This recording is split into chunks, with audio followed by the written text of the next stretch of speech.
اللہ تبارک و تعالیٰ نے جب کسی کو اتنا مال دیا ہے کہ وہ مسجد بنا سکتا ہے تو مسجد کی تعمیر کرے۔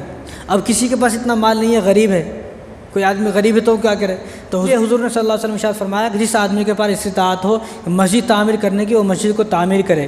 تو حضور نے فرمایا کہ مسجد کی تعمیر کرنے کی اگر کسی کے پاس اتنی طاقت نہیں، اتنا پیسہ نہیں ہے تو مسجد تعمیر کرے، چاہے گھونسلی کے برابر۔ اب گھونسلی کے برابر کیسے تعمیر کرے گا کہ کہیں کوئی مسجد تعمیر ہو رہی ہے تو اس مسجد میں ایک کٹا سیمنٹ ڈال دے، ایک تھیلا سیمنٹ ڈال دے، چند اینٹیں دے دے، یا کوئی بھی چیز، جو بھی چیز کی ضرورت ہو تھوڑی بہت دے دے، تو اس کو بھی جو ہے ایسا ہی ثواب ملتا ہے جیسا کہ مسجد جس نے پوری بنائی ہے اس کو جتنا ثواب اتنا ہی تو اس کو ثواب ہے۔ کیونکہ ایک مرتبہ ہارون رشید رحمۃ اللہ علیہ، آپ جانتے ہیں بادشاہ تھے، تو ہارون رشید رحمۃ اللہ علیہ اور ان کی بیوی ہیں زبیدہ، تو دونوں جا رہے تھے، تو راستے میں بہل الدانا ایک اس وقت کے بڑے ولی تھے، بزرگ تھے، تو وہ مٹی کے مسجد بنا رہے تھے، مٹی کی مسجد بنا رہے تھے، راستے میں بیٹھے ہوئے تھے، مٹی کی مسجد بنا رہے، مجذوب آدمی تھے، ولی آدمی تھے۔ تو زبیدہ نے ان سے پوچھا کہ بابا کیا بنا رہے ہو آپ؟ انہوں نے کہا کہ میں جنت کے محل بنا رہا ہوں، جنت کے محل تعمیر کر رہا ہوں۔ ان کا قیمت کیا ہے؟ جنت کے محل کی قیمت کیا؟ ان کا کہ 100 روپے۔ کہا کہ ٹھیک ہے 100 روپے لو اور مجھے ایک محل جنت میں دو۔ کہا کہ ٹھیک ہے، 100 روپے لے لیے۔ وہ کہا کہ ٹھیک ہے، زمین سے ہاتھوں سے زمین پر لکھ دیا کہ میں نے 100 روپے کے بدلے زبیدہ کو جنت میں ایک محل دے دیا۔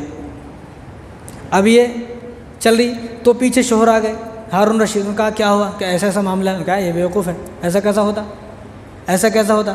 تو گھر کو چلے گئے، رات کو دونوں سو گئے۔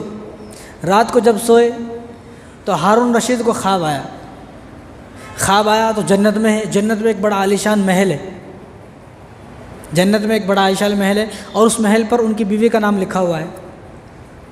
تو وہ اس محل میں جب اندر گئے تو فرشتوں نے روک لیا، آپ اندر نہیں جا سکتے، کیوں؟ میری بیوی کا محل ہے نا۔ انہوں نے کہا کہ نہیں، یہ بیوی کا ہے لیکن یہاں نہیں، وہاں ہے، لیکن یہاں بیوی نے اس کو خریدا ہے، تو جس نے اس کی قیمت کو ادا کیا یہ محل اس کا ہے، وہ جائے گا، کوئی دوسرا نہیں جائے گا۔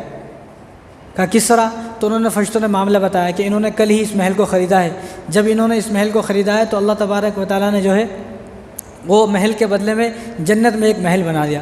اب صبح میں آنکھ کھلی تو حیران ہو گئے، بھاگ کر بہل الدانا رحمۃ اللہ علیہ کے پاس گئے۔ انہوں نے کہا کہ جو تم قیمت مانگتے وہ قیمت میں دینے کو تیار ہوں، مجھے بھی ایک محل جنت میں دے دو۔ انہوں نے کہا کہ نہیں، اب وقت نہیں ہے، اب وقت چلا گیا۔ وہ تو کبھی کبھی وقت آتا ہے، وقت ختم ہو گیا، اب وقت نہیں ہے، وقت چلا گیا۔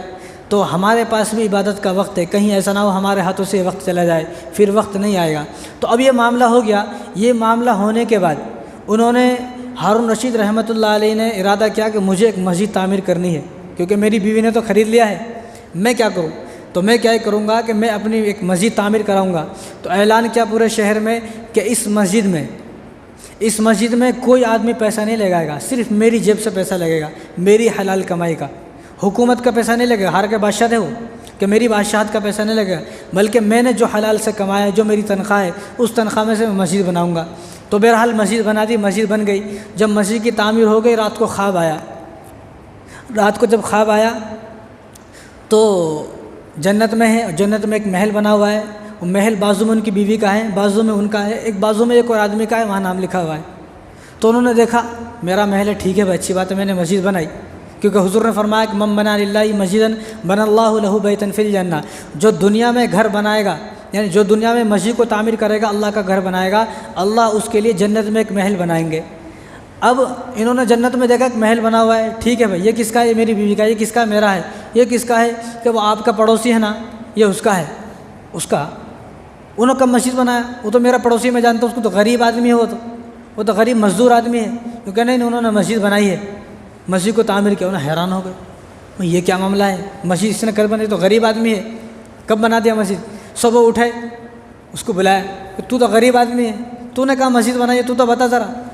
تو اس سے پوچھا تو اس نے بتایا کہ جو تمنا آپ کی ہے نا، آپ کی جو تمنا تھی کہ مسجد تعمیر کروں گا، کہ میرا بھی گھر محل جو ہے جنت میں بنے، تو سر میری بھی تمنا تھی، تو میری تمنا تو تھی لیکن میرے پاس پیسے تو ہے نہیں، میں کیا کروں؟ لیکن مجھے یہ حدیث معلوم ہے کہ آدمی اگر مسجد بنانے کی طاقت نہیں ہے تو چڑیا کی گھونسلے کے برابر مسجد بنائے۔ کیا مطلب؟ کہ مسجد میں ایک اینٹ دے دے۔ تو میں جب رات ہو گئی تھی، جب تم مسجد تعمیر کرا رہے تھے، تو میں نے دن میں مزدوری کی، ان مزدوری سے جو ہے تھوڑی بہت اینٹیں خریدی، 4-5 اینٹیں خریدی اور وہ اینٹیں خرید کے میں نے رات کو آپ کے جو محل بن رہا تھا، وہ مسجد بن رہی تھی، ان مسجدوں کی اینٹوں میں اپنی اینٹوں کو ملا دیا۔ تو اللہ تبارک و تعالیٰ نے چند اینٹوں کی بنا پر، ہارون رشید کتنا بڑا بادشاہ ہے، مسجد کو تعمیر فرمایا، تو چند اینٹیں ملانے کی بنا پر اللہ تبارک و تعالیٰ نے ان کو بھی جنت میں محل بنا دیا۔ تو اب ہم کوشش یہ کریں، کہیں مسجد بن رہی ہے تو ان مسجد والوں کو حقارت کی نگاہ سے نہ دیکھیں، بلکہ مسجدیں جیسے ہم دیکھتے ہیں آسمان میں ستارے چمکتے ہیں، تو اسی طرح مسجدیں بھی چمکتی ہیں۔ جب آسمان سے فرشتے دیکھتے ہیں تو مسجدیں بھی اسی طرح چمکتی ہیں، اور جب مسجدوں کو آباد کرتے ہیں ان کے گھر بھی ایسے چمکتے ہیں، وہ لوگ بھی ایسے چمکتے ہیں۔ تو مسجد اسی طرح چمکتی ہیں، تو جتنی زیادہ تارے ہوں گے اتنی زیادہ روشنی ہوگی، تو زمین پر بھی جتنی زیادہ مسجدیں ہوں گی اللہ تبارک و تعالیٰ کی رحمت اتنی زیادہ برسیں گی۔ تو چند اینٹیں کی بنا پر اللہ تبارک و تعالیٰ نے ان کے لیے جو ہے جنت میں محل بنایا۔